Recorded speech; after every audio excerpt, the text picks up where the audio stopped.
Le bouquin Peur bête, c'est le troisième d'une série. Ça a commencé avec Bête de ville. On aura peut-être l'occasion d'en parler si on va sous un transat sous la pluie tout à l'heure.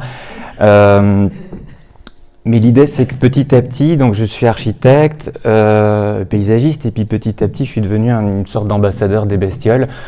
Bon, on en reparlera. Et au cours des rencontres, je me suis rendu compte que souvent on me disait ah, c'est formidable, le léopard habite à Mumbai, dans la ville. Ah, c'est formidable, le puma coexiste à Los Angeles. Ah, c'est incroyable, 35 000 sangliers dans le cœur de Berlin. Et alors j'avais la liste des bad boys et des sales bêtes qui commençaient à arriver. À chaque coup, on me disait qu'est-ce qu'il faut faire avec les rats, et qu'est-ce qu'il faut faire avec les moustiques, et qu'est-ce qu'il faut... Et donc j'ai dressé une liste et je me suis dit qu'il fallait leur rendre hommage à cela. Et c'est devenu le troisième bouquin qui est Peur bête.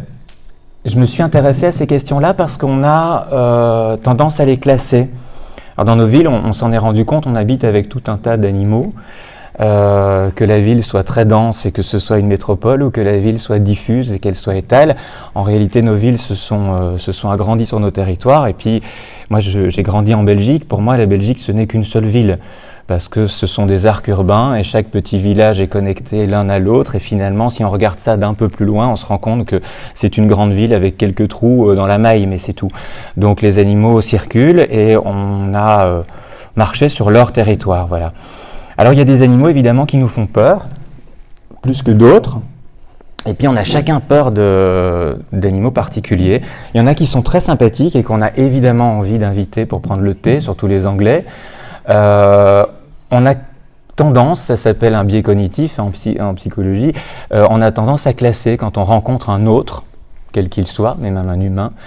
On a directement des biais cognitifs dans le cerveau qui fait que vous les classez, il est petit, il est grand, il est vieux, il est jeune, il est noir, il est jaune, il est bleu, il est vert à petits pois, il fait partie de tel parti politique ou de tel autre, il dit telle connerie ou telle autre.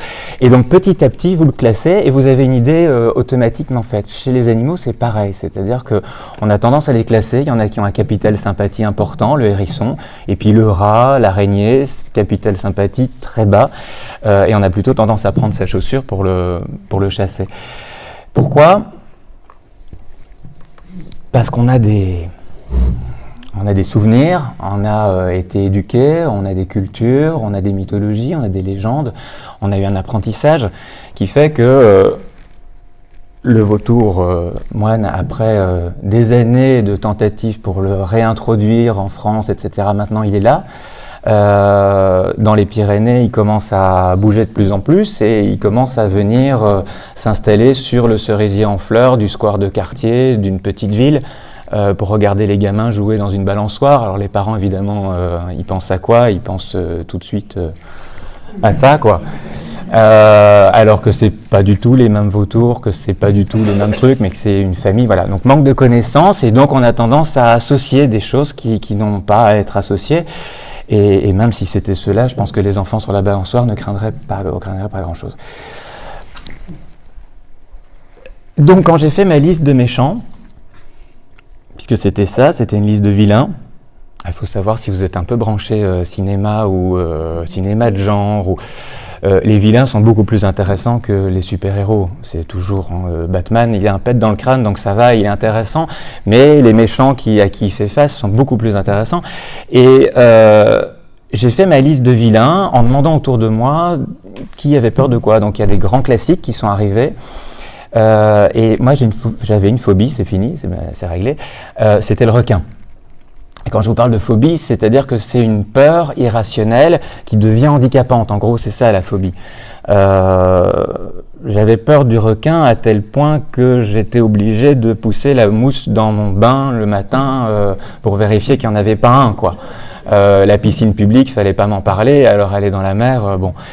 Donc c'est une phobie, tout à fait irrationnelle. Dans mon bain, il n'y a jamais eu de requin. Et donc je l'ai mis évidemment en tête de liste. Et puis j'ai été rencontrer pendant presque 2 ans les experts, les spécialistes de ces bestioles-là pour qu'ils m'en parlent. Et puis j'ai rampé dans la boue, j'ai pêché un silure dans la Seine, derrière le chevet de Notre-Dame, un truc de 2,40 m, on lui a fait un bisou puis on l'a relâché. Enfin voilà. Et au contact de ces bestioles-là, j'ai appris plein de trucs et c'est ça dont je vais vous parler aujourd'hui. On va commencer juste par la peur. Alors j'ai pris plein de notes et je n'ai pas pris mes lunettes, donc ça va être freewheeling. Mais c'est pas grave, je pense que je tiens. Non, ça va aller. Il y en a un qui voit de près, un qui voit de loin, donc à un moment donné, à un certain âge, voilà, faut improviser. Les peurs. C'est intéressant parce que j'ai commencé par voir des psys, par rencontrer des psys pour essayer de comprendre d'où ça venait, quels étaient les mécanismes, etc. Puis j'ai vu des psys évolutionnistes, j'ai vu des freudiens, j'ai vu des lacaniens, j'ai vu des jungiens, j'ai vu des psychologues, j'ai vu tout un tas de gens passionnants et qui m'ont tous dit, en gros, si je résume, il y a quatre formes d'origine de peur, ou quatre types de peur. Il y a la peur qu'ils appellent la peur gravée. La peur gravée, c'est celle d'un enfant qui s'est fait mordre par un chien quand il était petit et qui depuis en a gardé une peur parce que ça le ramène à ça. Il a vu sa mère lors d'un pique-nique se faire piquer par une abeille ou je sais pas quoi. Tout le monde a hurlé, ça l'a traumatisé. C'est une peur gravée, c'est une peur de l'enfance. Lui, il n'a pas vu une abeille, hein. Il a vu Spielberg qui était en train de filmer un requin haut comme ça. Voilà, donc c'est Jaws de Spielberg. La deuxième peur, c'est la peur échappatoire. La peur échappatoire, alors c'est très freudien. La peur échappatoire, c'est l'idée que vous n'avez pas peur de l'animal, mais vous avez projeté dans l'animal une peur refoulée. Je me prends mon exemple de requin. Je me suis rendu compte en faisant une psychanalyse que ma peur du requin n'était pas forcément liée à la bête, mais était liée à une période de mon enfance où à 4 ans j'ai eu un accident assez grave à l'œil et j'ai dû passer un moment à l'hôpital avec une maman extrêmement angoissée, ce qu'on peut comprendre. Et j'ai absorbé son angoisse et je l'ai projeté avec le souvenir des corridors peints dans un verre jaune dégueulasse de tous les hôpitaux que vous connaissiez dans les années peut-être 70. Et mon oncle, qui était adolescent à cette époque-là, avait eu la très bonne idée de m'offrir, pour que je tienne le coup, à 4 ans, une cassette audio qui passait en boucle dans ma chambre et dans lequel il avait mis les meilleures bandes-annonces de films du moment, dont Jaws. Voilà, des années plus tard, je me suis rendu compte que, en ayant vu le film, j'avais relié le film à la musique à l'hôpital à l'angoisse de ma mère, et du coup j'avais peur du requin. Bon, en travaillant sur ce livre, je me suis rendu compte que j'avais quand même rencontré le requin un jour, c'était beaucoup plus tôt, et ça m'est revenu aussi, ça m'a pop-upé, et mon père m'avait dit « T'inquiète pas, j'étais remonté sur le pédalo, j'avais une trouille bête, j'avais 9 ans, et j'étais remonté sur le pédalo, j'avais acheté des grandes palmes, et il m'avait dit « Bon, viens, hein. » Je dis « Ah, il faut rentrer, il y a un requin, mais non, c'est un dauphin. » Bon, ça m'est revenu plus tard, c'était pas du tout un dauphin, ce qui nageait pas comme ça, maintenant j'en suis sûr. Donc, peur échappatoire, c'est ça. Il y a aussi la peur biologiquement préparée. Alors la peur biologiquement préparée, c'est ce que les psychologues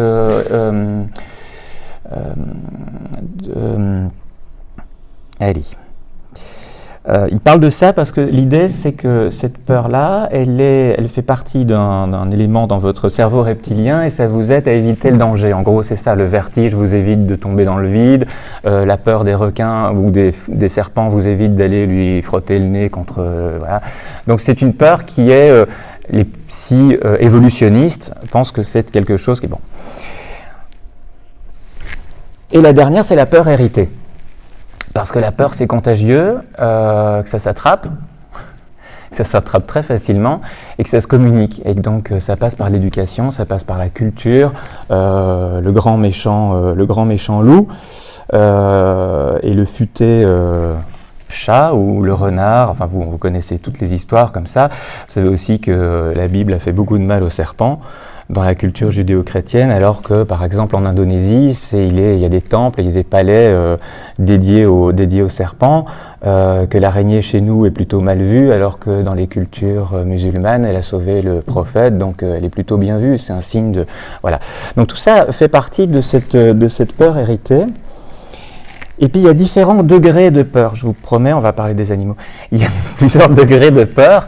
Il y a la peur surprise. Vous avez un teckel qui bondit devant vous, vous ne vous y attendiez pas, vous sautez au plafond. Le teckel en soi fait pas peur à grand monde. Alors peut-être que s'il y a une armée de teckels, ça j'en sais rien, ça on peut en parler. Ça, c'est la peur surprise. Il y a l'appréhension, c'est celle de vous dire je rentre dans un bois sombre la nuit, il y a plein de bestioles, ça c'est une appréhension. Et puis il y a une peur du face-à-face, et quand on monte dans l'escalade, il y a la terreur, et quand on monte dans l'escalade, il y a la phobie. Et la phobie est handicapante, la phobie se soigne très bien en plus, et elle se travaille. Donc, il y a aussi une peur plaisir. Ça c'est voilà, hein. Sinon on n'irait pas au cinéma voir des films d'horreur. Le dernier Alien vient de sortir, ça ressemble à une araignée avec une queue de serpent et ça se colle, ça pond comme certaines guêpes voilà, dans le corps, ça se transforme en une espèce de truc qui est un espèce de verre dur qui devient... Bon, on n'y va pas parce qu'on crève de trouille, mais parce qu'on aime crever de trouille. Et pourquoi ? Parce que dans le cerveau, il y a encore un cocktail chimique qui se met en place, et que ce cocktail chimique, il se met en place pour éprouver notre peur et pour nous permettre soit une espèce de poussée d'énergie qui nous permet soit de fuir, soit de faire face et de combattre. Et c'est le pied, ce truc-là, c'est comme une drogue. Et donc ce cocktail chimique, il se met en place dans notre cerveau, que le stimulus de la peur soit réel ou qu'il soit cinématographique ou littéraire. Ça veut dire que vous avez le même cocktail qui se déclenche. Et donc on adore, enfin en tout cas moi j'ai grandi là-dedans comme ça, regarder des films d'horreur parce qu'à un moment donné vous pouvez faire pause, donc vous avez la maîtrise sur votre peur et c'est génial parce que le requin vous pouvez l'avancer plus vite, le reculer, etc. Voilà. Et puis il y a une dernière peur qui est la peur curiosité, et c'est là-dessus que je voudrais qu'on travaille aujourd'hui. C'est cette peur qui fait que ça déclenche un émerveillement, en fait, parce que ces bestioles sont tellement bizarres, tellement étranges, tellement fantastiques, tellement surprenantes qu'elles ouvrent un autre monde. Et donc il y a je crois que c'était 2 ou 3 ans, Spielberg s'est enfin excusé d'avoir provoqué autant de frayeurs chez autant de générations d'humains pour les requins, et donc d'avoir causé autant de dommages collatéraux sur le massacre des requins dans le monde entier. Alors c'était quand même un petit peu présomptueux de sa part, c'est un bon coup de boost publicitaire parce que je suis pas sûr qu'il soit le seul responsable de tout ça, mais c'est intéressant parce que je me suis rendu compte en discutant avec les experts des requins qu'en fait il avait déclenché pas mal d'envie d'aider les requins aussi à travers Jaws, parce que c'était fascinant. Bon, en fait, en faisant ma liste de méchants et puis en les rencontrant, j'avoue quand même que ça a été 2 années assez éprouvantes. C'était pas Fort Boyard, mais c'était des années assez éprouvantes quand même, parce qu'il y a des bestioles que j'aurais pas forcément été regarder d'aussi près. Et je me suis rendu compte qu'il y avait des points communs entre toutes les bêtes dont on avait peur. Et les points communs, qui étaient des déclencheurs de peur. Les points communs, c'était par exemple l'étrangeté de leur corps. La méduse n'a pas de squelette, elle n'a pas de cerveau. Pourtant, quand vous commencez, les trucs que vous prenez pour des tentacules, ce sont des bras buccaux qui ramènent la nourriture à l'intérieur, qui va être lentement digérée, machin. Et si vous ouvrez certaines cuboméduses, vous allez vous rendre compte qu'elle a des yeux et que ces yeux sont exactement composés ou très très proches des nôtres. Donc c'est très étrange ces trucs-là. Donc l'étrangeté des corps, ça c'est une chose qui fait flipper. Les pièces détachées menaçantes, c'est une chose qui fait flipper. Ici, vous avez les dents d'un requin. C'est quoi ? C'est un bulldog, je crois, celui-là. Vous connaissez l'idée, c'est-à-dire que ces dents se remplacent au fur et à mesure, ça tire plus vite qu'une Kalachnikov, et puis chaque dent est quand même assez hallucinante. Tous les monstres du cinéma d'horreur rêveraient d'avoir la mâchoire d'un requin.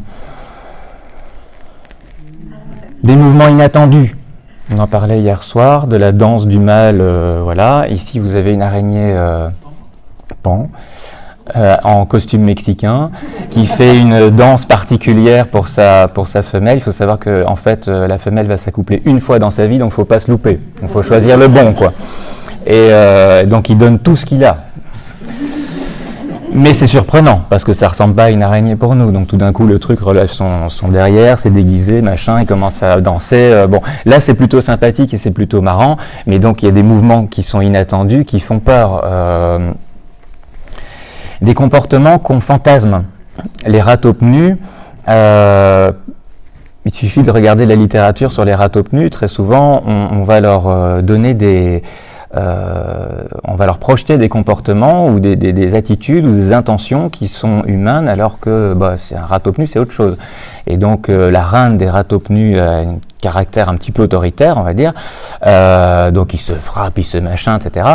Et chaque colonie de ratopnus parle un dialecte différent.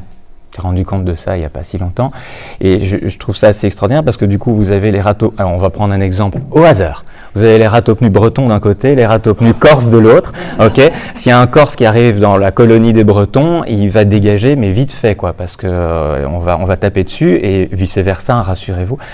Et donc on en a conclu, la première chose, on en a conclu, le ratopnu est xénophobe. Non, ça c'est un truc d'humain. Donc on leur projette des comportements, les embryons qui se bouffent dans l'utérus de certains requins pour voir qui est, voilà, on projette toute une série de comportements comme ça. Hier encore, je ne sais pas si vous avez vu les titres, c'est paru à la fois dans Science et Vie et dans Libé, ça faisait un truc. On voyait le pingouin du parc zoologique de je ne sais plus où, aux États-Unis, qui était mort et tout le monde pleurait, et c'était le pingouin gay qui avait défrayé la chronique parce qu'il s'était occupé avec un autre pingouin mâle d'un petit, et du coup on avait tout de suite collé sur lui l'idée qu'il était gay. Double coup dur pour la communauté LGBT et pour les pingouins. Donc on a une tendance à projeter des comportements comme ça qu'on trouve déviants ou qu'on trouve bizarres, et du coup les morsures.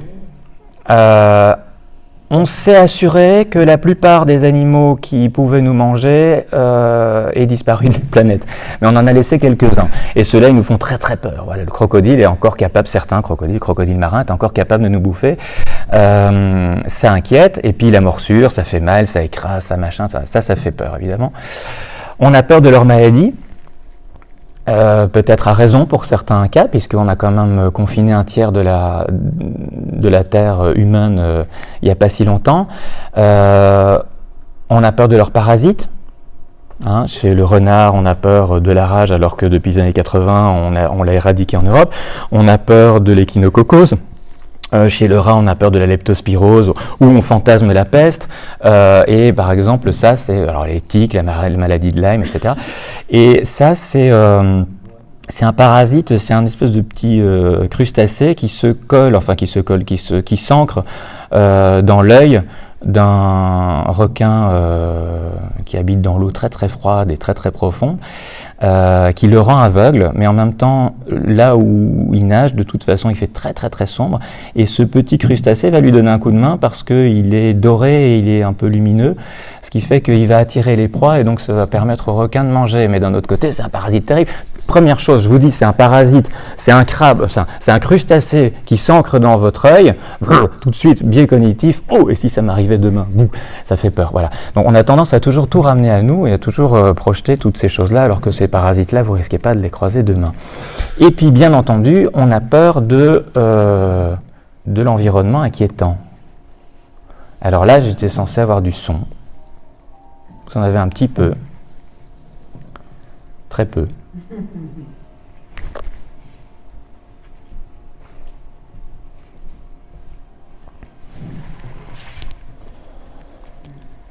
Mais vous reconnaissez probablement la scène. Je suis à fond.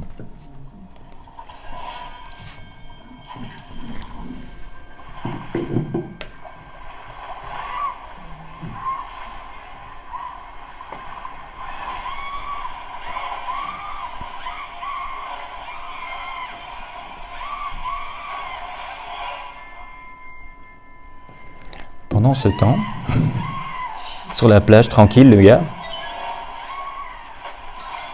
Bon, vous avez reconnu, c'est un extrait de Jaws des Dents de la Mer.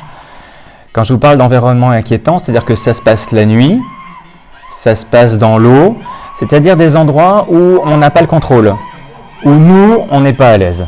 Parce que dans l'eau, on nage pas très vite, on n'entend pas grand-chose, on voit pas grand-chose. Donc on a peur des bestioles qui viennent des eaux troubles ou des eaux profondes, on a peur des abysses, on a peur de la cave, on a peur du grenier, on a peur de la forêt, on a peur de la boue, on a peur de toutes ces choses, tous ces milieux dans lesquels coexistent des bestioles qui sont beaucoup plus adaptés que nous à ces environnements-là. Voilà. Et donc, quelqu'un qui a une phobie du requin peut plonger dans une piscine et avoir super la trouille parce qu'il est dans l'eau. D'accord. Alors, je vais juste vous parler de ces bestioles-là. Là, ce sont des serpents à jarretière. Pour vous expliquer qu'on projette, je vous disais, on projette nos fantasmes et nos intentions là-dessus. Ces serpents à jarretière sont des espèces ce sont des couleuvres qui habitent au Canada et qui, à la sortie de l'hiver, vont créer ce qu'on appelle des boules de serpents. Donc, c'est des grosses masses de serpents qui font parfois 1 mètre, 2 mètres, machin, avec plein de serpents ensemble qui sont tous entremêlés et qui... Indiana Jones comme ça là-dedans. Bon, ce sont des couleuvres, hein, donc... Voilà, aucun danger, mais, enfin en tout cas ces couleuvres-là, s'appelle le serpent à jarretière parce qu'elle reproduit les motifs des jarretières des années 20.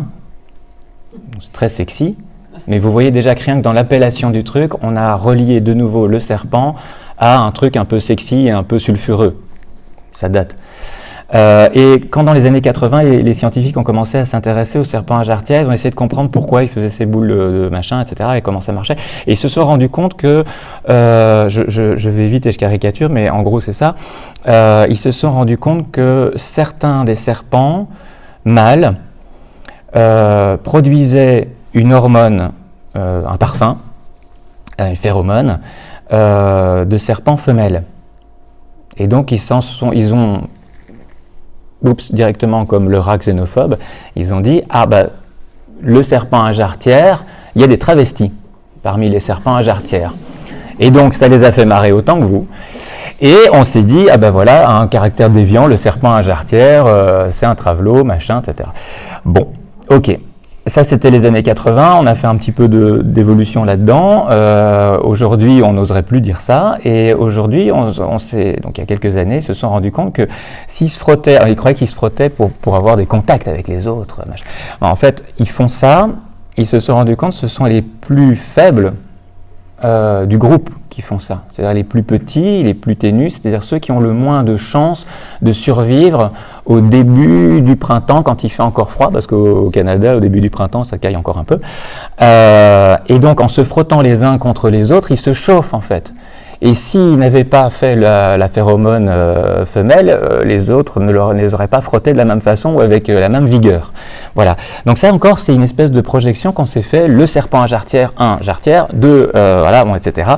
Le travesti est en fait simplement quelqu'un qui a besoin de chaleur, j'allais dire humaine, en tout cas de serpent.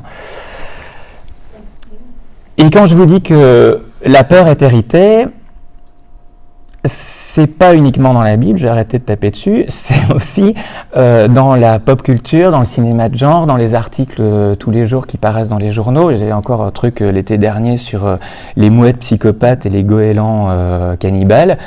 Et donc là, j'ai pris quelques extraits de films pour vous parler de quelques bestioles, de cinéma de genre. Et puis ce que j'adore, j'ai grandi dans une époque où il y avait le vidéoclub. On allait au vidéoclub et on regardait les cinémas de genre en VHS. Donc il y avait évidemment une quantité incroyable de films d'horreur très très mauvais qui ne seraient jamais sortis au cinéma, mais qui étaient et sur les jaquettes, il y avait des punchlines, des accroches extraordinaires. Donc ils étaient là en premier. Ça, on en a vu 50 fois. Ça. Alors attendez, je vais vous essayer de vous le montrer, celui-là. Ah.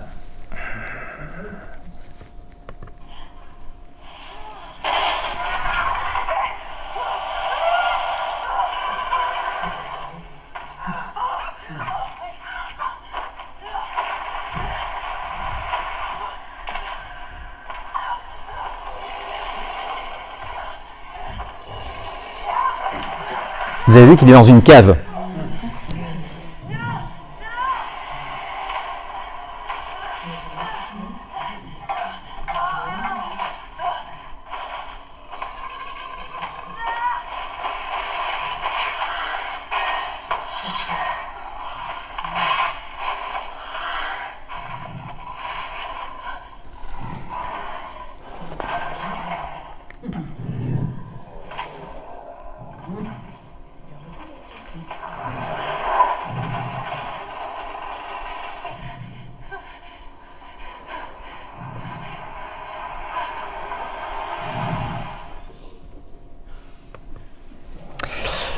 Bon, évidemment, un croco dans une cave, vous imaginez, mais en fait, depuis que la planète a de la fièvre, les villes sont régulièrement inondées. Et en Asie du Sud-Est, notamment en Thaïlande, on voit régulièrement des crocodiles qui s'échappent dans les rues et qui vont dans des zones pavillonnaires qui sont autour de Bangkok, qui sont dans les grandes villes thaïlandaises, à tel point que l'UNESCO a mis en place une application spéciale pour expliquer comment s'échapper face à un crocodile. Si l'UNESCO fait un truc comme ça, c'est qu'il y a comme une vraie demande en tout cas. Et vous voyez que le film de genre sur le crocodile est plein d'imagination. C'est Robocroc, hein, une arme létale, hein, c'est Lake Placid, parce que évidemment ça peut être aussi dans les lacs. Et puis vous avez des combats avec des anacondas géants. Ce qui est intéressant de comprendre, c'est que les crocodiles qui sont échappés dans les rues de Bangkok ne sont pas du tout des crocodiles sauvages. Alors je vous disais, ils étaient là en premier. Erreur. Oui, bien sûr, ils sont là depuis très très longtemps, des espèces de restes de l'époque préhistorique, ou enfin de l'époque des dinosaures qui nous font peur. Du coup, ça nous fait peur parce que ça vient du fond des âges. Mais si vous avez des crocodiles qui s'échappent en Thaïlande, c'est parce que le crocodile est aujourd'hui la première viande produite en Thaïlande. C'est passé devant la production de porc parce que c'est moins cher, parce que on en a plus, parce que c'est plus gros qu'un cochon, et donc la Thaïlande est le premier exportateur et producteur de viande de crocodile, et puis après ils vendent les peaux pour la maroquinerie. Et donc on a comme ça découvert des fermes de crocodiles où vous avez la surface d'un terrain de football, vous mettez des crocodiles qui font 2 mètres l'un à côté de l'autre à touche-touche sur l'ensemble de la surface du terrain, et puis vous mettez 3 couches comme ça. Et en fait ça c'était la densité de crocodiles que vous aviez dans une de ces fermes de production. Donc forcément il y a des fermes qui sont comme chez nous plutôt bien gérées, et puis il y a des fermes qui sont mal gérées, dont les clôtures sont un peu, voilà, et au premier ouragan, à la premier typhon, au premier machin, ben, je les comprends, ils se font la malle. Et donc, voilà, donc ça c'est intéressant de comprendre ça, c'est-à-dire qu'on a cette peur du crocodile sauvage qui va venir, en réalité la Thaïlande, et au Costa Rica, tiens tu parlais du Costa Rica hier, au Costa Rica il y a un parc, une réserve naturelle, dans lequel il y a des crocodiles, et ils se sont rendus compte que les mâles étaient extrêmement agressifs. Et donc ils ont essayé de comprendre pourquoi, parce que l'agressivité qui n'était pas normale. Ils se sont rendus compte qu'en fait, à côté, en amont du parc naturel, il y avait une ferme de production de tilapia, vous savez, les poissons qu'on utilise pour après les transformer en espèce de pâté de poisson pour faire des petits bâtons de faux crabes, etc. Et il faut savoir que le tilapia, c'est un poisson qui, quand il est petit, il n'a pas encore vraiment décidé s'il était un mec ou une fille. Et à un moment donné, il y a une poussée hormonale. Je suis désolé, hein, les spécialistes des poissons vont m'expliquer ça beaucoup mieux que moi, mais en gros c'est ça, et donc il y a un moment où ça se décide. Et donc dans les fermes de production de tilapia, les producteurs ont tendance à balancer dans l'eau des hormones masculinisantes pour les transformer en mecs, parce que c'est plus gros et parce qu'il y a plus de chair. Sauf que l'hormone masculinisante qu'ils utilisent est exactement la même que ce que certains haltérophiles utilisent dans les salles de sport, vous voyez, pour avoir des muscles à la Schwarzenegger. Et les petits tilapia font pipi dans l'eau avec l'hormone, ça passe dans la rivière, ça passe dans la réserve qui est à côté, les crocodiles la mangent et ils n'ont pas la même taille que le tilapia. Voilà. Donc on est souvent responsable en fait de la chose qui se passe. Dans les bas-fonds du métro de New York, quelque chose a survécu. Hein, je ne sais pas si vous avez vu au début des jeux, alors on allait plonger dans la Seine, donc tout d'un coup on nous a sorti de crocodile, le piranha, le truc. J'ai fait tomber quelque chose, mais je ne sais pas ce que c'est. Voilà, donc quelque chose a survécu. C'est le monde merveilleux des insectes. Ah, elle s'est figée de peur. Dites donc, j'ai pas de chance aujourd'hui. Hein.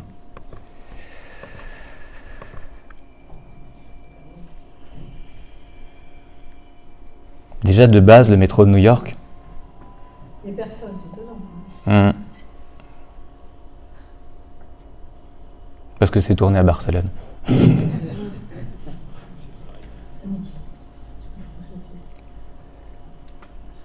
et appréhension.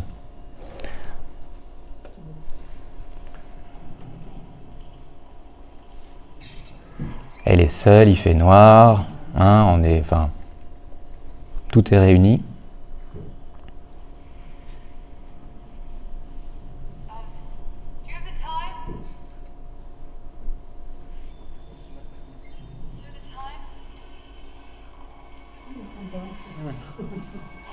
Cool. Il a une Rolex pourtant. C'est un cafard à Rolex.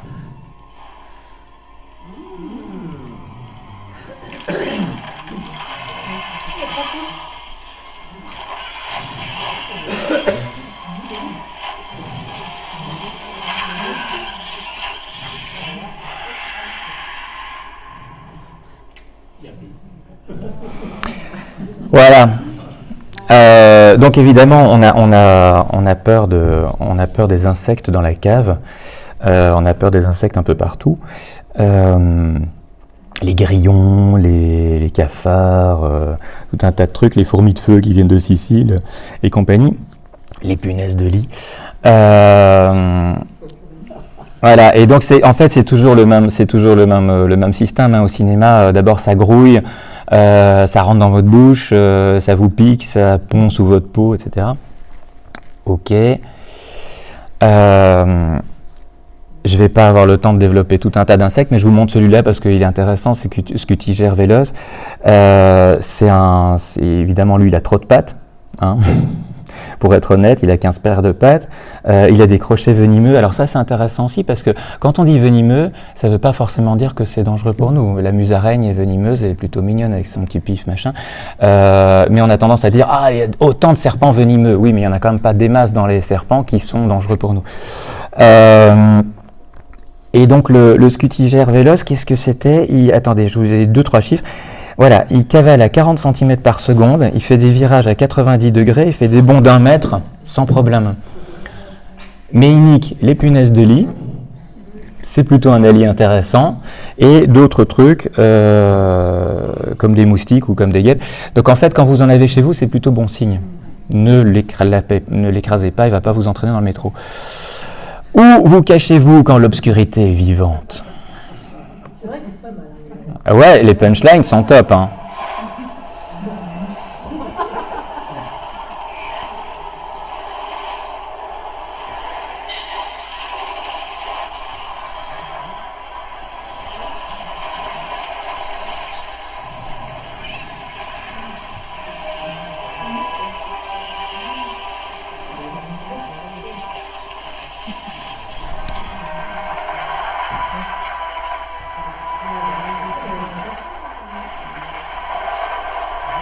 Eh, vous voyez pas grand chose, vous, en fait.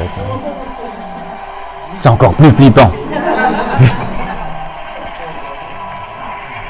Oui, il faudrait pas. Bah, le problème du film de genre, c'est que ça se passe dans le noir, hein. Alors, je vais devoir vous expliquer, c'est un nuage de chauve-souris.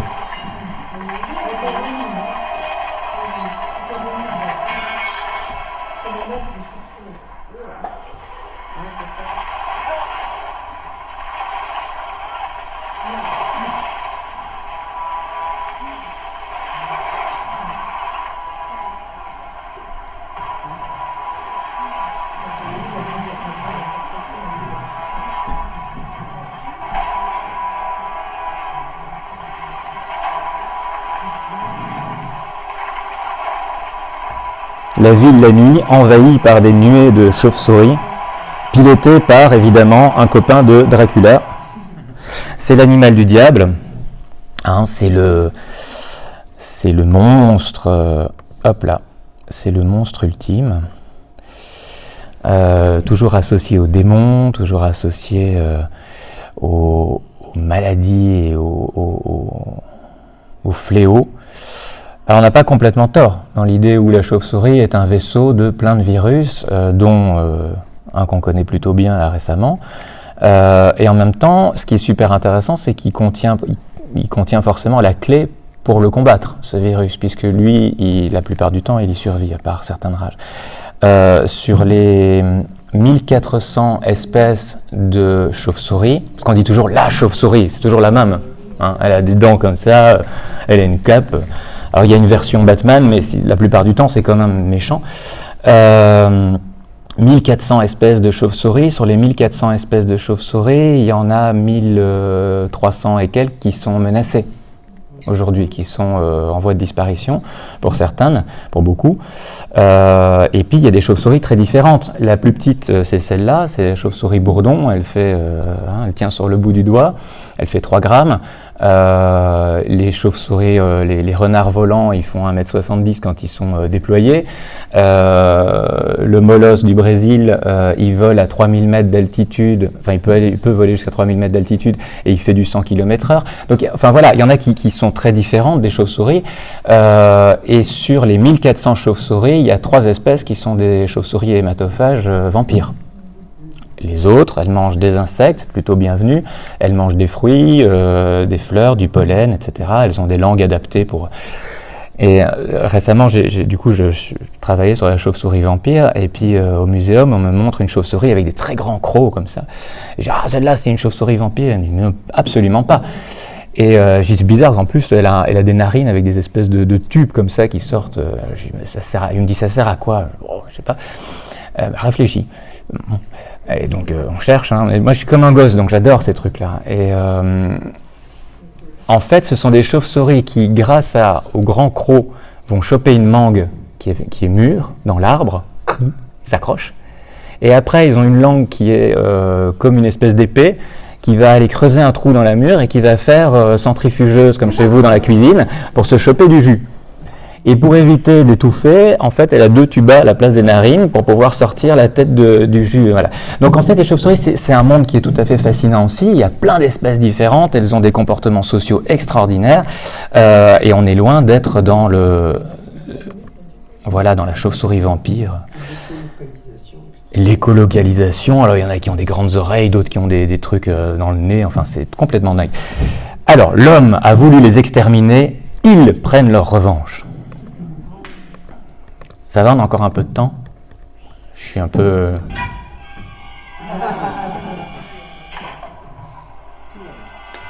Top.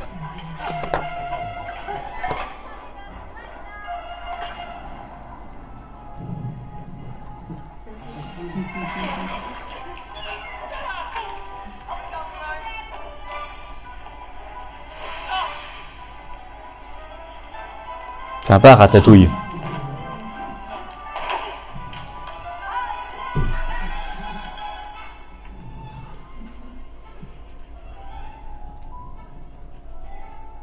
Il est tellement mignon.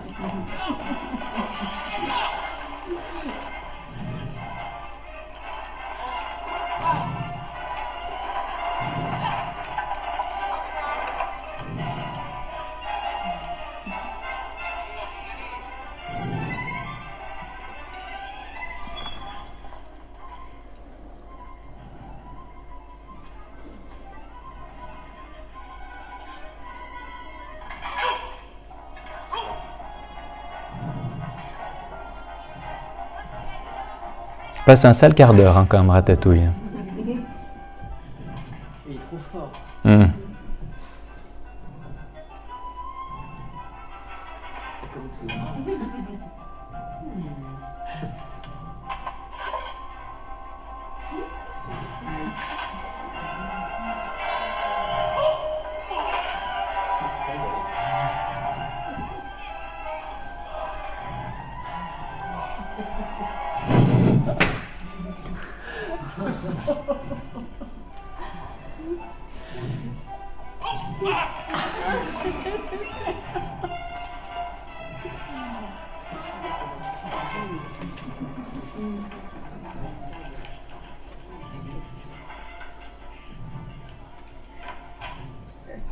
C'est un sacré plan séquence quand même, hein. Là, Orson Welles peut se rhabiller. Attendez. Voilà. En fait, le rat, c'est intéressant parce que c'est très clivant. C'est-à-dire, soit vous êtes Ratatouille, soit vous êtes les rats de l'apocalypse. Mais il n'y a pas de milieu. Et dans le film de genre, forcément, le rat est plutôt dangereux. Et il vient en général se défendre, enfin se venger de l'espèce humaine.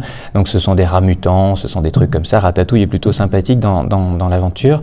Ce qui est intéressant, c'est qu'on s'est rendu compte récemment, je vous remets celui-là parce qu'il est plus mignon, quand j'ai fait le lancement du bouquin, je vais dans une librairie où j'aime bien aller près de chez moi et la libraire me dit oh là là, vous travaillez sur les peurs, machin. Alors moi j'ai une phobie du rat. Il n'y en a pas, j'espère, dans le livre. Et en général j'imprime des dessins en grand parce que je fais des dessins, j'imprime des dessins en grand. J'ai dit bon, je vous ferai pas un dessin de rat, c'est promis, machin. Ok, d'accord. Et puis comme je suis quand même plutôt gentil, je colle avec un post-it les 2 pages où il y a le dessin du rat, en me disant comme ça, elle va pas passer dessus. Donc elle m'interroge, elle passe le truc, tout va bien. Jusqu'au moment où l'éditeur arrive avec des marque-pages qu'ils avaient imprimés sur lequel il y avait un rat. Je ne le savais pas, il passait derrière, elle en prend, elle s'est mise à hurler dans la librairie. Ok, donc, pour vous dire que c'est très clivant. Et ce qui est intéressant, c'est que jusqu'à il y a peu de temps, on s'est rendu compte qu'en réalité, on connaissait assez mal cet animal, parce qu'il est à nos côtés depuis la nuit des temps, depuis qu'on a inventé des villes et des rassemblements humains, il y a des rats. Et comme un voisin ou un oncle ou un frère ou une sœur ou un parent qu'on croit connaître parce qu'on vit tout le temps avec, on s'y intéressait assez peu au final. Et donc on connaissait très peu de choses sur ses comportements sociaux, sur les réelles maladies qu'il pouvait transporter. Il y a toujours tout un tas de trucs qu'on connaissait, mais leptospirose et puis la peste, mais sur d'autres rats avant. Et finalement on s'est rendu compte que c'était sur le parasite qui était sur le rat. Enfin bon, s'il n'y avait pas eu le rat, le parasite ne se serait pas balancé. Bref, anyway. Et donc on ne connaissait pas tout ça, et donc ça fait quelques années maintenant qu'il y a une série de programmes scientifiques qui ont été lancés pour essayer de comprendre un petit peu mieux, un peu partout dans le monde. Et notamment dans ces programmes, on s'est rendu compte de choses très intéressantes qui montraient aussi que l'extermination telle qu'on la menait ne sert à rien. La loi du talion ne sert à rien, notamment à Vancouver. On s'est rendu compte que c'est une ville qui est découpée en carrés. Enfin, je veux dire, c'est des blocs, comme une trame américaine de ville urbaine. Et donc on appelle ça des blocs. Et on s'est rendu compte que les familles de rats habitaient dans un bloc. Et il y avait très rarement un Roméo et Juliette qui passait d'un côté ou de l'autre. C'était chaque bloc avait sa famille de rats. Et donc quand une famille de rats, ou enfin un groupe de rats, une colonie de rats avait chopé la leptospirose, ça restait cantonné au bloc et ça servait à rien de passer la ville au napalm parce qu'en réalité il y avait très peu de chances que... Et si vous détruisez une partie de la colonie, en réalité, vous déstabilisez l'équilibre de la colonie, et donc les rats vont, pour survivre, aller chercher d'autres colonies ou se frotter à d'autres familles de rats, avec les guerres intestines qu'on peut connaître si on a regardé Game of Thrones avec des humains. Voilà, donc c'est exactement la même chose, et ces guerres de territoire, machin, et donc en réalité, le problème augmente au contraire. Donc des choses très intéressantes qu'on a compris sur le rat, et notamment, moi, il y a une chose qui m'a vraiment... beaucoup ému, c'est cette idée que le rat aurait inventé le langage des caresses, puisqu'on s'est rendu compte que pour se repérer dans des espaces étroits et sombres, on a toujours cru que c'était uniquement son odorat. On est en train de se rendre compte que c'est aussi une espèce de cartographie sensible qui pose sur la peau au contact du frottement de certains corridors.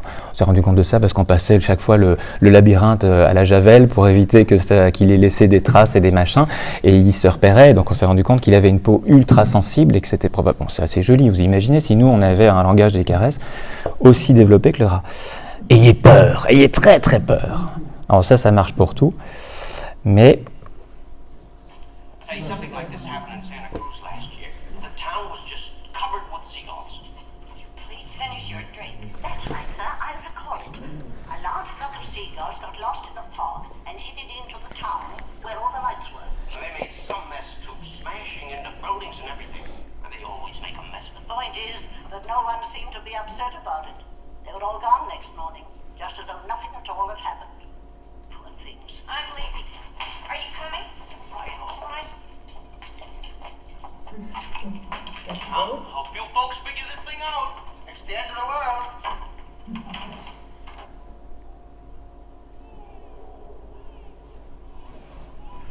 Trouville.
Alors Hitchcock a dit lui-même que c'était le film le plus effrayant qu'il avait fait, hein, les oiseaux. Et puis, ce qui est intéressant, c'est de se rendre compte aussi que la plupart des tabloïds qui renchérissent sur le danger de la mouette et du goéland, comme dans le film, en réalité, déjà les confondent. C'était des goélands, c'était pas des mouettes.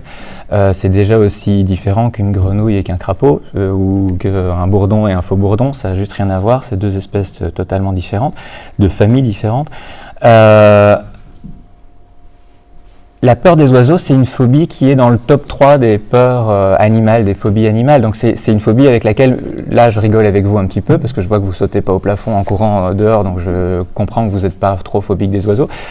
Mais ça peut devenir très handicapant, on va plus en terrasse de café, on sort plus son chien, parce qu'on pourrait rencontrer un pigeon, un machin, un truc. C'est très très handicapant. Et c'est intéressant cette histoire de goélands, de mouettes, parce qu'elles sont de plus en plus nombreuses dans nos villes. Donc on a tendance, les chiffres montent dans les tabloïds en disant invasion de goélands, invasion de mouettes. Mais les chiffres au niveau national et même au niveau mondial sont en totale baisse. C'est-à-dire que ces animaux sont en train de s'effondrer. Et il y en a de plus en plus dans les villes. Pourquoi ? Parce qu'on a accessoirisé les littoraux, on les a aménagés de plus en plus. Donc on a limité les lieux où ils pouvaient nidifier. Et puis la surpêche en mer fait qu'on vide leur garde-manger. Donc petit à petit, ils rentrent dans l'intérieur des terres, ils suivent les fleuves, ils arrivent parfois jusqu'à Paris ou autre, où ils trouvent des poubelles et des endroits où l'arrière de restaurant, ils doivent le partager maintenant avec notre ami Ratatouille, il y a nettement plus à manger. Il faut savoir un truc, c'est que les goélands, par exemple, ne font pas un nid, mais ils vont nicher au sol, ils font un petit truc, une petite cuvette, machin, ils mettent trois bricoles pour faire une table de nuit, et puis ils mettent leurs œufs à cet endroit-là. Donc ça veut dire que c'est très fragile, on peut marcher dessus facilement. Et puis en ville, ils font ça en général sur les toits plats, les toits terrasses de nos garages. Donc il suffit que vous ouvrez la porte de votre garage, il croit que vous allez attaquer son petit. Et comme en général ça se passe vers la fin du printemps, le début de l'été, il est très territorial. Et comme le ferait une maman ou un papa à la sortie de l'école, s'il y a quelqu'un qui s'approche en faisant beaucoup de bruit de son petit, il va foncer dedans, quoi. Enfin, je veux dire, c'est assez logique. Donc pas de goéland tueur, pas de goéland cannibale.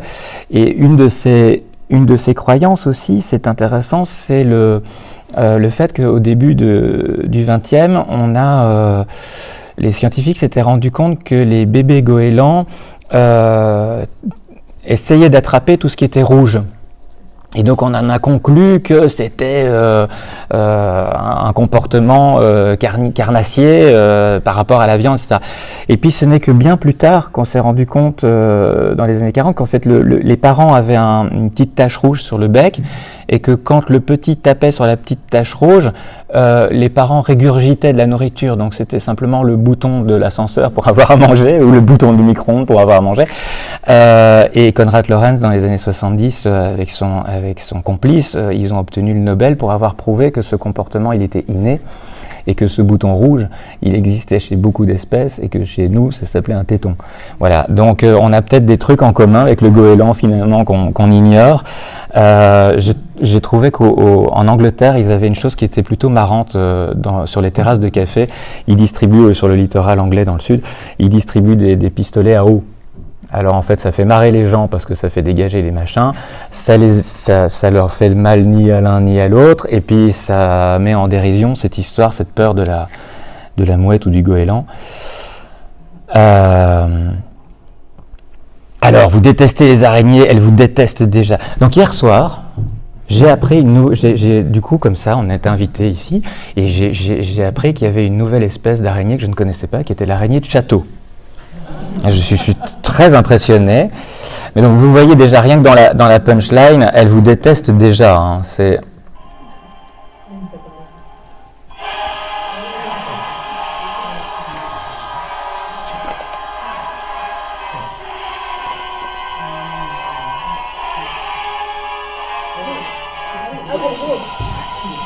Elle est grosse celle-là. Hein.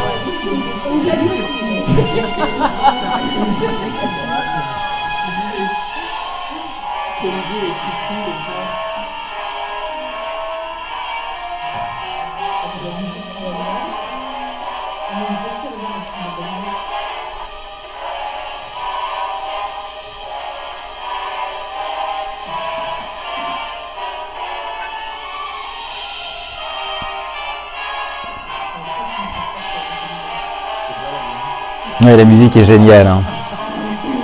Et comme quoi, fumer peut sauver une vie. Hein.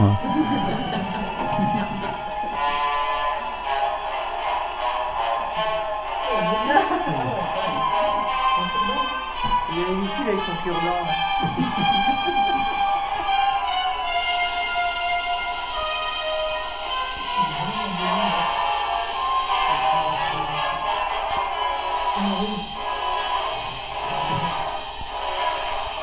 In my hunt for food, I had become the hunted.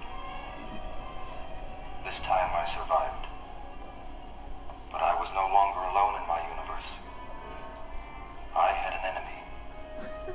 The most terrifying ever beheld by human eyes. Et Zélie, c'est marrant parce que si on devait revenir sur les deux réactions qu'on a entendues dans la scène. Elle est immense. Non, c'est lui qui est tout petit. Et le truc, c'est une ruse. C'est génial. Attends, même vous. Donc voilà, mais c'est normal, on est humain. Ce que je vous disais avec les biais cognitifs. Donc, oui, les araignées, donc elles vous détestent déjà. Donc ça, déjà, c'est mal parti. Et puis évidemment, ces araignées, c'est l'horrible invasion. Déjà, il y a eu 8 pattes. Si vous avez vu la saga Alien, et puis si vous allez voir le dernier, les bestioles qui courent par terre, elles ont 8 pattes. C'est au moins 2 de trop. Et ça, c'est intéressant parce que on a, là encore, on connaît aujourd'hui 55 000 espèces d'araignées. Sur les 55 000 espèces d'araignées, il y a 0,1% de ces 55 000 qui présentent un danger potentiel mortel pour nous, dans certaines conditions. Si vous êtes dans la jungle, que vous êtes à moins de 30 minutes d'un dispensaire qui a le vaccin machin, si vous avez des problèmes cardiaques, si vous avez les fameuses comorbidités, maintenant on sait ce que c'est, vous avez plus de danger de mourir au 0,1% machin. 0,1% de 55 000, c'est quand même pas beaucoup, d'accord ? Donc on a un fantasme terrible par rapport à l'araignée. Je vous disais tout à l'heure qu'il n'est pas le même dans la culture musulmane. Et on a des idées préconçues. Par exemple, la mygale. On l'a vu tout à l'heure. Si je vous dis c'est quoi une mygale, eh bien la mygale en général, on pourrait faire le test, mais je suis pas sûr qu'on a le temps. Mais la mygale en général, ce qu'on me dit c'est gros, c'est noir, c'est poilu, c'est tropical. Ok. Bah en fait il y a 33 000 espèces de mygales, donc c'est loupé. On ne peut jamais généraliser. Et le truc que vous voyez là, ah non, que vous ne voyez pas, c'est moi qui le vois, pardon. Vous voyez toujours les bêtes affiches. Que vous voyez là, c'est une mygale à chaussettes. Déjà, rien que le nom, elle est sympatoche. Mygale à chaussettes, vous imaginez qu'elle a 4 paires de chaussettes. La mygale à chaussettes, elle est toute petite. Elle est plutôt brune. Et alors, on ne dit pas poilu pour une araignée, on dit velu. C'est des soies. Et en fait, ça sert pour sentir à travers le vent. C'est des analyses chimiques ou des analystes super sensibles qui leur amènent plein d'informations. Ce sont donc des soies. Et elle n'est pas non plus grosse, puisqu'elle est toute petite, je vous ai dit, elle est plutôt brune, machin. Hein, et elle n'est pas du tout tropicale, puisqu'on en a en France absolument dans plein d'endroits, puisqu'il y en a par exemple au Jardin des Plantes à Paris ou dans le parc le Bois de Vincennes. Ce qui est intéressant chez les mygales, chez toutes les mygales, c'est qu'elles ont, ici ils ont 2 trucs là, les chélicères. Chez la plupart des araignées, les chélicères, elles font ça pour manger les machins. Chez les mygales, elles font ça. Voilà, elles bougent pas de la même façon parce que la mygale, elle chasse, elle s'enterre dans le sol ou elle chasse au sol et puis elle attrape les trucs comme ça, elle est à l'affût, elle attrape les trucs comme ça. La mygale à la chaussette, elle tisse une chaussette qui n'est pas un cocon, qui est une chaussette, qu'elle va enterrer en partie et elle va laisser traîner le bout de sa chaussette dans le jardin. Et donc quand il y a un petit insecte qui se prend les pieds dans le bout de la chaussette, à ce moment-là, elle sort et elle le mange. Les tout bébés mygales à chaussettes, pour se disperser du nid, ils tirent ce qu'on appelle c'est comme Spider-Man, ils tirent un fil de machin, sauf qu'ils ne l'accrochent pas sur un gratte-ciel, ils le laissent voler dans le ciel et avec le vent, ça les emporte. Donc les migales à chaussettes volent. Vous imaginez le film d'horreur qu'on pourrait faire avec ça. Voilà, donc elles sont très sympatoches les migales à chaussettes. Et donc voilà, encore une idée reçue sur ces araignées et sur la manière dont on pourrait cohabiter avec. Alors cohabiter, coexister, grosse question. Gilles Clément, paysagiste, qui est un ami, un jour je vais dans sa villa, son antre, dans la Creuse, une maison qu'il a construite lui-même et dans lequel il y a tous les animaux de la forêt, Blanche-Neige. Et le soir, je dors dans le canapé, là, au milieu du salon, et il vient avec une espèce de bâton et il commence à faire un truc comme ça. Il a mis un petit papier et en fait, il enlève du plafond les fils avec quelques araignées, et puis il va les tapoter sur le pas de la porte. Et je lui dis, tu fais quoi ? Je te les enlève pour la nuit, mais je leur laisserai la porte ouverte demain matin. Ouais. Parce qu'il faut savoir que quand vous avez une araignée dans la maison, en général, c'est une araignée de maison. Et l'araignée de maison, si vous la prenez... Enfin, avant, ce qu'on faisait, c'est on prenait la chaussure, maintenant... On prend un petit machin, et puis on la jette dehors dans le jardin en se disant « Va, fais ta vie, ma petite !» Bon, mais en réalité, c'est une araignée de maison, donc elle a besoin de manger les trucs qui sont dans la maison. Donc en fait, si vous la mettez dehors, c'est pas une super idée. Enfin, il faut qu'elle revienne assez rapidement. Donc voilà, il y a des moyens de cohabiter, de coexister. Alors je vous dis pas que dormir avec les araignées c'est super agréable, hein. C'est ce que je disais à quelqu'un qui était vraiment phobique des araignées. Je lui dis si après à la fin de la lecture du bouquin ça vous a pas convaincu sur les araignées, l'avantage c'est que c'est 380 pages, donc c'est lourd, vous pouvez toujours régler le problème autrement, hein.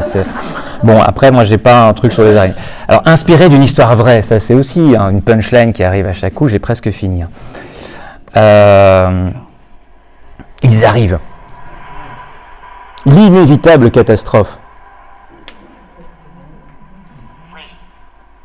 Un nuage de guêpes.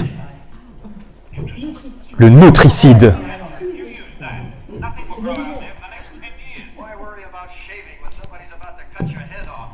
On n'a pas beaucoup évolué, hein.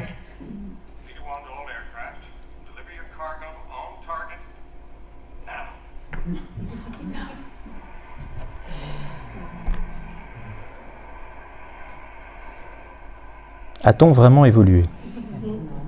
Hein ? Néonicotinoïdes ? Ils se sont adaptés. C'est ce que je craignais. Ils sont immunisés contre les pesticides.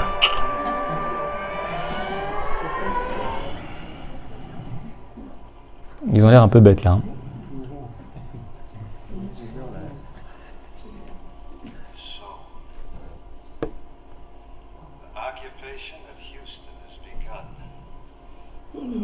General Thaddeus Slater is your first officer in history to get his butt kicked by a mess of bugs. Il parle de lui à la troisième personne. Ouais. Comme Alain Delon et ma grand-mère. Donc évidemment, oui, on a toujours peur que ces abeilles, que ces guêpes, que ces frelons asiatiques vous piquent dans des endroits pas possibles. Rentre dans votre bouche, etc. J'ai oublié tout à l'heure de vous le dire, mais la grande peur, j'ai un truc comme ça avec d'autres personnes que vous, un jour, et on parlait des araignées, et une femme me dit j'ai peur qu'elle rentre dans ma bouche pendant la nuit. Mais qu'est-ce qu'elle irait faire là-bas, franchement ? Il n'y a aucun intérêt pour une araignée à rentrer dans une bouche. Elle a peur qu'elle ponde sous ma peau. Mais en fait, physiologiquement, aucune des 55 000 espèces d'araignées n'est capable de pondre sous la peau parce qu'elle n'a pas un ovi un porteur comme les criquets, par exemple. Voilà, donc non, rassurez-vous. Et donc aussi, il y a beaucoup de choses sur ces guêpes. Je vais passer plus vite sur la guêpe parce que donc l'ennemi évidemment numéro 1, c'est le frelon asiatique aujourd'hui. Mais vous savez peut-être que depuis 1 an et demi, il y a un nouveau frelon asiatique qui est arrivé depuis Marseille et qui cette fois-ci ne fait plus des nids mais s'installe dans les pierres et dans les murs des villes. Et pourquoi est-ce que ces frelons s'installent principalement dans les villes ? Parce que ce sont des espaces, des milieux qui sont écologiquement déséquilibrés. C'est une mosaïque de plein de milieux écologiques différents, donc une multitude de relations qui ne devraient pas exister dans la nature. Et donc ces frelons asiatiques sont assez intéressés par ces choses-là, sont assez à l'aise là-dedans. C'est un prédateur qui est opportuniste. Et donc pourquoi est-ce qu'il nous ennuie ? Pas tellement parce qu'il va nous piqué, ok, choc anaphylactique, il y a tout un tas de personnes qui sont allergiques, mais alors ils sont aussi allergiques aux piqûres aux morsures de certaines araignées, etc. Donc je ne remets pas en question ça, mais pour la plupart, ça fait juste mal, en fait, une piqûre de frelon. Le frelon asiatique est plus territorial, un territoire plus large que le frelon européen, donc si vous approchez plus près du nid, il va vous courser plus loin, en fait, c'est ça. Ce qui est intéressant, c'est... Ce que je voulais vous dire à travers ça, je sais plus, mais c'est pas grave, ça va revenir. Bon voilà, oui si c'est ça. Pourquoi est-ce qu'il nous fait peur? Pourquoi est-ce qu'on a dit que c'était un nuisible? C'est parce qu'il attaque nos abeilles domestiques. Hein, c'est parce que à partir du moment où un animal s'en prend à nos cultures, aux berges de nos rivières qu'on avait bien mis en place, etc., ou chasse mieux que nous, ça devient un nuisible ou un indésirable et il faut le shotter à vue. Donc après, il peut y avoir des déséquilibres écologiques, c'est un autre débat. Et donc, ce frelon asiatique, il attaque nos abeilles domestiques. Pourquoi? Parce que c'est un prédateur opportuniste. Et donc, il suffit qu'il survole une ruche. Et puis là, il a une grosse quantité de nourriture au même endroit qui sortent à la queue et qui peut choper à la chaîne. Donc, c'est plus efficace que d'attendre et de chasser autrement. Voilà. Certaines abeilles asiatiques ont trouvé une parade aux frelons asiatiques là-bas en faisant une boule, mais vous savez ça probablement, ils entourent un frelon en boule et puis ils bourdonnent très très fort et ça fait augmenter la température et à 45 degrés le frelon meurt et s'ils arrivent je sais plus à 47 ou à 50 c'est les abeilles qui meurent, donc il y a un équilibre super délicat mais les nôtres n'ont pas encore appris à le faire, mais bon c'est une question de... Alors le meilleur ami de l'homme, attention séquence émotion avec...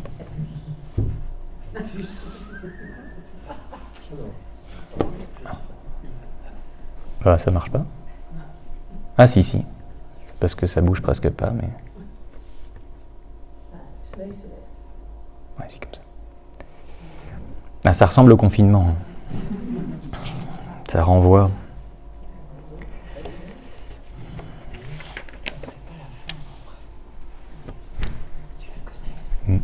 Je la dirai pas.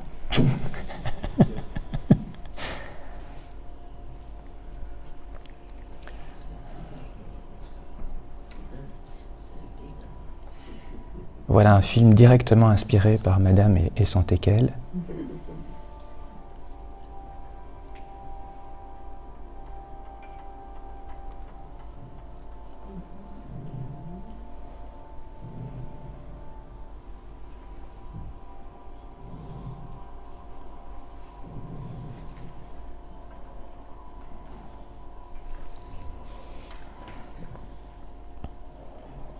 Vous avez vu le gros plan sur les mollets? C'est tendre tout ça.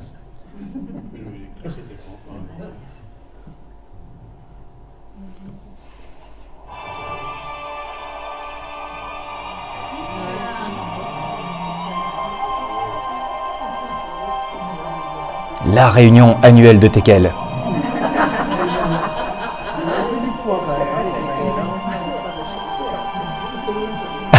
Ne regarde pas.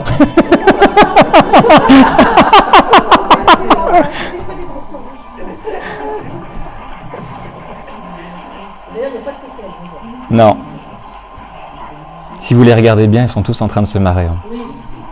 Ils font aller la queue et ils ont tous une attitude plutôt sympatoche. Hein. Mais c'est clair. C'est clair. C'est la réunion pédigrée du jour. Hein. Croquette à volonté.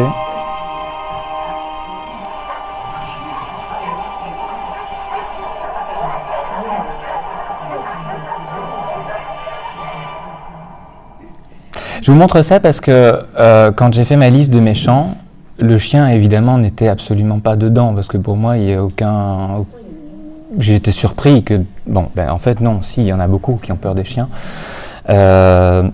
Moi, je me souviens quand j'avais 12 ans, on avait un copain qui avait un Rottweiler, parce que c'est ça aussi le truc, c'est que dans le film de genre, en général, les chiens qui font peur, c'est les chiens loups, enfin c'est les Malinois, c'est les Doberman et c'est les Rottweilers ou les Pitbulls. En gros, c'est pas les teckels, rassurons-nous. Ça ferait un super film d'horreur comique, mais voilà.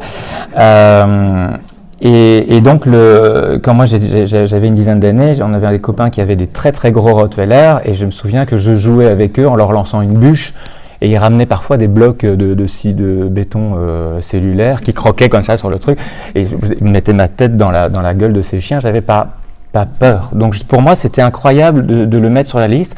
Et donc j'ai compris en faisant mes recherches que, par exemple, aux États-Unis, 1/3 de la population est atteint de la phobie du chien. Et dans ce 1/3, la majorité, c'est la culture afro-américaine. Bah voilà. Parce qu'en fait, c'est le rappel de l'esclavagisme avec on lançait les chiens pour donner un exemple. Et l'autre truc, c'est, on le voit, c'est les bavures policières avec ce qui se passe avec les chiens qui sont pas. Donc 1/3 de la population des États-Unis, c'est énorme quand même. Chez nous, c'est moins, mais c'est beaucoup. Chien blanc de Romain Gary. Voilà. Et donc dans le bouquin, je parle du chien, mais je parle aussi de la meute. En fait, c'est un chapitre qui s'appelle la meute parce que j'en profite pour en remettre une couche sur le loup et pour en remettre une couche sur l'autre canidé qui est le renard, qui reste sur nos listes noires. Et en chaque fois, on change d'acronyme, mais on continue à tirer de la même façon dessus, sans prendre tout à fait en compte les vraies réalités biologiques de l'animal. Et c'est intéressant cette histoire parce que est-ce qu'on a peur d'un chien, est-ce qu'on a peur de 2 chiens, est-ce qu'on a peur d'une meute, à partir de combien de chiens est-ce qu'on a peur, et est-ce qu'on a peur du chien domestique ou est-ce qu'on a peur du chien sauvage, le chien qui se serait ensauvagé. Vous avez vu comment les politiques ont récupéré le mot ensauvagé. Et là, par exemple, c'est Tchernobyl. À Tchernobyl, quand on a évacué la population, on a laissé les chiens sur place. À Bucarest, c'est la même chose. Ils ont laissé 60 000 chiens derrière eux. Quand Ceausescu a décidé de construire les grands immeubles, les grands ensembles, ils ont dit à la population, vous pouvez venir dedans, laissez vos petites maisons, vous serez beaucoup plus installés là, beaucoup mieux, mais vous ne venez pas avec les chiens. Donc 60 000 kleps qui sont restés dans la nature, puis se sont reproduits, puis ça a fait des meutes de chiens sauvages. Qu'est-ce qu'on fait aujourd'hui avec ces chiens sauvages dans les prairies de Détroit abandonnées, dans Tchernobyl, dans machin, etc. Donc ça existe. C'est intéressant. Savoir aussi qu'aux États-Unis, on n'est pas obligé de vacciner son chien, par exemple. En France, on est obligé. Aux États-Unis, on n'est pas obligé. Et donc, il y a tout un fantasme autour de ce truc-là et de réalités qui sont intéressantes à analyser, mais je ne vais pas avoir le temps là maintenant, parce que je voudrais absolument vous parler du requin. Plus de têtes, plus de morts. Hein? C'est génial parce qu'en fait, le requin, c'est toujours le même fantasme. C'est toujours le même qui nous fait peur. C'est le grand blanc, ou le bulldog, ou le tigre, et on fait un mélange. Et comme il commence à plus nous effrayer, on le fait beaucoup plus grand, on l'appelle mégalodon, ou alors on invente des trucs.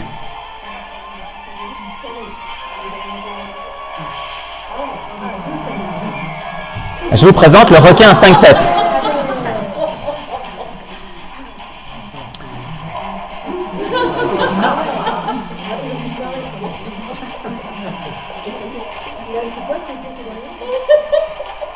Alors il est coincé parce que c'est un peu gros le requin à 5 têtes. Évidemment, le super-héros va perdre sa cartouche, ça vous vous en doutiez. Ah là là là là, il fallait 2 minutes de plus dans le film. Il faut faire monter le suspense. Mais regardez-le bien, en fait c'est une très vilaine maquette d'un grand blanc. D'accord ? Donc c'est toujours le même en fait qui nous fait peur. Celui-là il est intéressant pour une autre raison, c'est qu'en fait il marche sur 4 têtes et la 5e est relevée comme un truc comme un dard de scorpion. Donc on mélange les trucs qui nous font peur. Bon, ça fait peur à personne ça. Mais voilà, donc plus de têtes. Voilà, alors je vous présente Sharktopus. Hein, en général la petite victime est elle-même modifiée. Vous avez le requin à 6 têtes aussi. Elle a des arguments, mais lui aussi, hein, c'est un beau combat. Et puis vous avez les piranhas contre les mers. En fait, c'est dans un aquarium celui-là. C'est des sharks piranhas, des requins piranhas dans un aquarium. Bon, bref. Donc on est obligé d'inventer tout un tas de bêtises, alors qu'en réalité, la réalité du monde des requins est bien plus intéressante que ça. Ce sont des animaux tout à fait fascinants, passionnants. Ici, vous avez un requin cochon. J'avais deux, trois noms que je voulais vous dire, mais alors sans mes lunettes, c'est terrible. Mais voilà, j'ai le requin vache, le squale moustache, le squale savate, le sagre pygmée, le sagre diablotin, le requin d'amour, bon, je sais pas quoi, et la roussette panthère, par exemple. Voilà. Donc le requin cochon, c'est intéressant. Donc 540 espèces de requins qu'on connaît aujourd'hui. On en voit maximum 40 parce que la plupart sont dans des profondeurs ou dans des zones qui sont inaccessibles. Et quand on en découvre un, en général, c'est parce qu'avec la surpêche, on l'a sorti du filet et que c'est là qu'on le découvre. Et tout d'un coup, on se dit tiens, mince. Le requin cochon, il gonfle, il a une épine dans sa nageoire. Celui-là, c'est le requin serpent.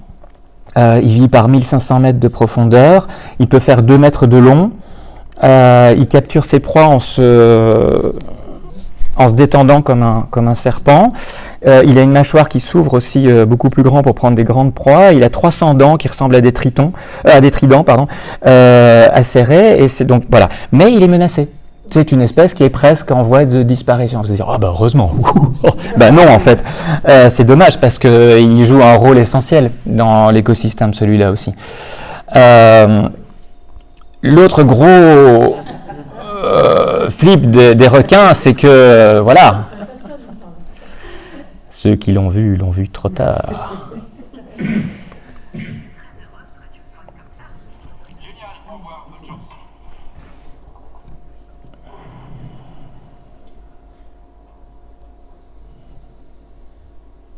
Je vous ai dit qu'on n'était pas adapté à certains milieux.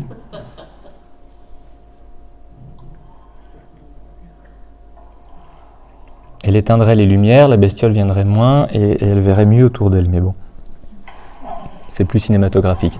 Vous avez vu, personne ne l'avait vu venir. Mince, ils sont déjà 6.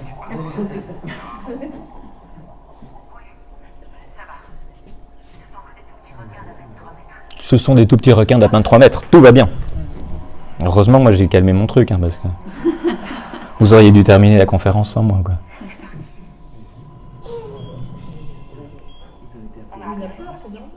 On a attiré son attention. 50 mètres.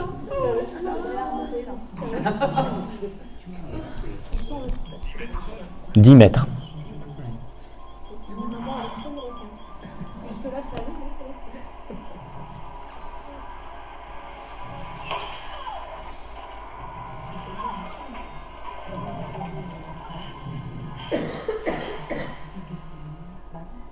Ouch.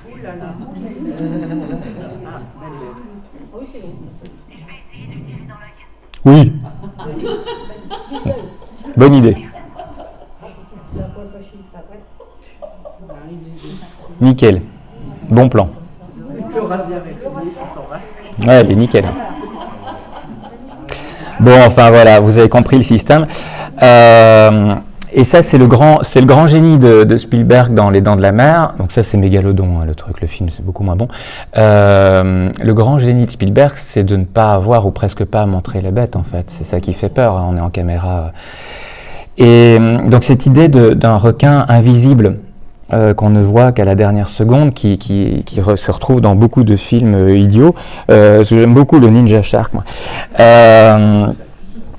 Et en fait, oui, bien sûr, c'est le roi du camouflage, parce que ça fait des milliers d'années qu'il est, plus que ça, qu'il a mis au point son camouflage et son art de l'invisibilité.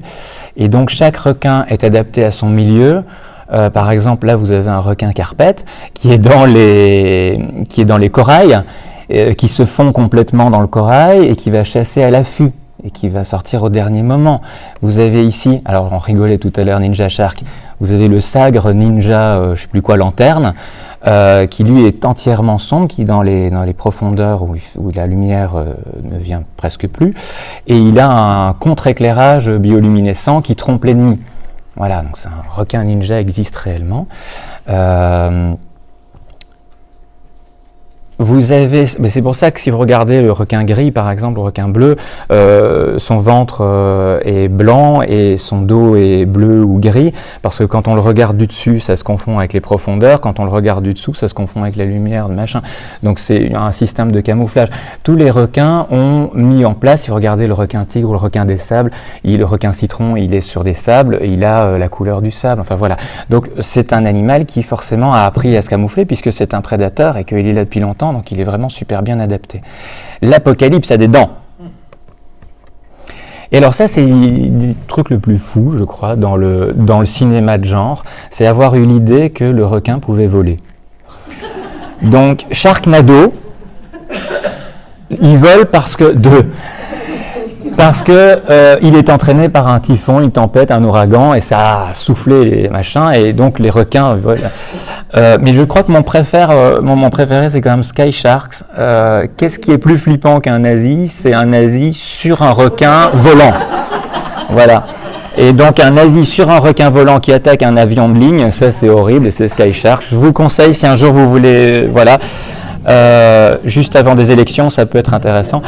C'est assez incroyable. Alors, donc voler, oui évidemment, mais en fait le requin peut sauter, ça c'est vrai, il peut sauter hors de l'eau, le requin renard il peut faire des bonds de 6 mètres, le requin blanc qui a 1 tonne peut bondir entièrement hors de l'eau, mais pour ça il doit partir de 20 mètres de profondeur et partir à une vitesse incroyable, et en fait il utilise les muscles blancs, donc il se fatigue très très vite, ça veut dire que quand il a fait un bond, après c'est time quoi, et on va se calmer, donc on est loin de ces films où il vole, mais c'est intéressant parce que il y a quand même une base là-dedans.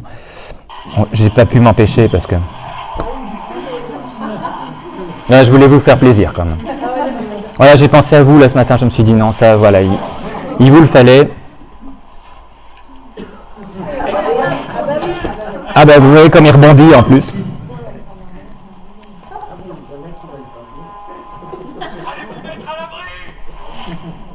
Il en tombe de partout.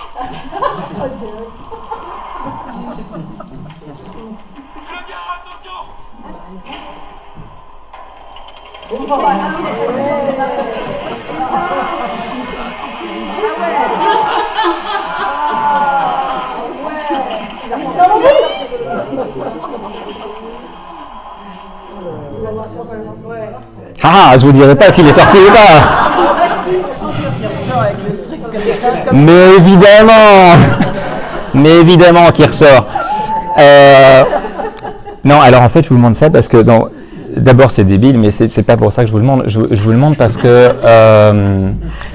vous avez vu J'aurais dû être chauffeur de salle. Parce que vous avez vu que vous êtes en train, petit à petit, vous êtes en train de vous marrer de plus en plus parce qu'on est en train de les dégommer. Et en fait, c'est le but de ces films-là. C'est-à-dire que plus vous les regardez, plus vous attendez qu'une seule chose, c'est qu'on dégomme le monstre. Et quand en général, il y a un écolo dans le film, dans le dernier Meg, il y a un écolo dans le film, et il dit « Attendez, je vais communiquer avec lui ». Et il a un petit cluc qui fait un truc comme ça. Et toute la salle n'attend qu'une chose, c'est que le monstre bouffe l'écolo, évidemment. Bon, donc mais en fait, c'est très dangereux ce truc-là, parce que du coup, on a des chasseuses qui ont des arguments aussi. On a... Alors, là, c'est bon, voilà, on lui enfonce une espèce de truc dans l'œil. Là, vous avez les sabres ninja, les avalanches sharks, c'est très bon parce qu'ils n'apparaissent que dans les avalanches. Et là, on a fait appel à un espèce de robot qui a 2 bras laser et qui, donc voilà, Mega Shark contre Colossus. On prend un malin plaisir à les dégommer dans les films de toutes les manières qui soient, évidemment.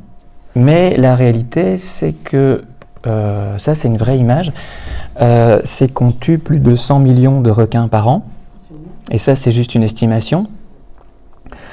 Donc le vrai danger des requins, c'est nous, en réalité. Hein. Le vrai danger de la plupart des monstres que je vous ai montrés, c'est nous.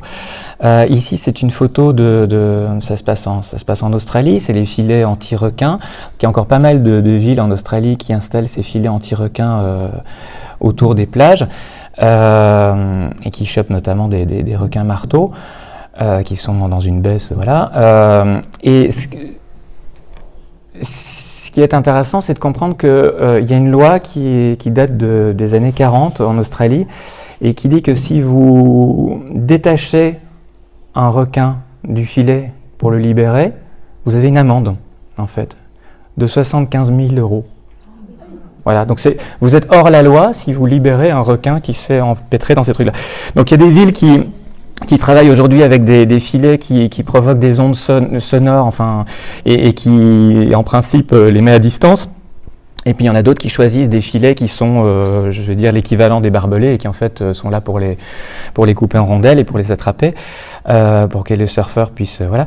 La réalité des chiffres, et ça c'est intéressant que vous le sachiez aussi, c'est qu'il y a 6 morts par an causées par des requins, 6 morts humaines par an causées par des requins.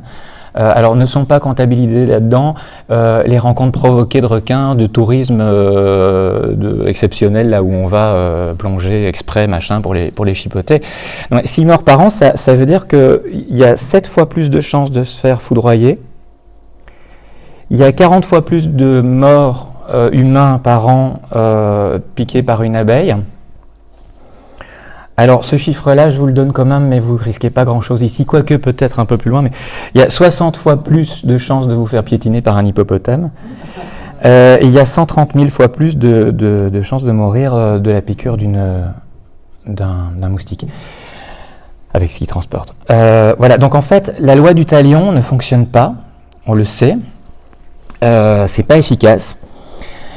Quand on détruit les groupes de renards, ça fonctionne pas parce que ce sont des espèces qui se reproduisent très vite et qui bougent. Donc quand vous laissez une niche vide, ce sont les voisins qui déboulent et qui arrivent à cet endroit-là.